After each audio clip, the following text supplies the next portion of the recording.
قانون مهریه تو ایران شده 14 تا سکه. اصلی چطوری اومدم حرفای بالا رو براتون ترجمه کنم.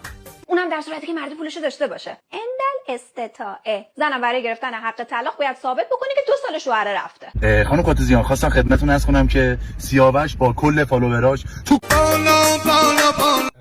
اینجا دوستمون میگه که سیاوش و کل فالووراش شما رو دوست دارن خانم راگوزیان. 2 سال من نمیدونم شوهرم کجاست.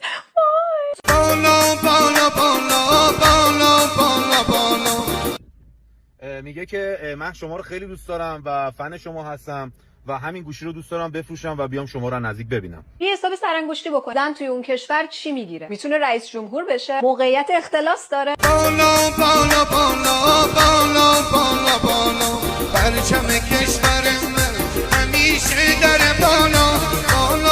بله شوهرمه داره میگه من خیلی دوستت دارم، اگه نگران جا پارکی بیا زیر همین تیر چراغ برق برای جا پارک نگه داشتم. حق طلاق که داری، مهریه هم که اندال استطاعه. زندانی مامورز مردایی هستن که مهریه ندادن.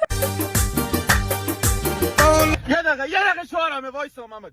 به نمایندگی از تمام مردهایی که زخم خوردن سر مهریه که تو کاست و خار مادر شیما راگوزیان دارم میام پیش بابا تا صبح تریاک بکشم.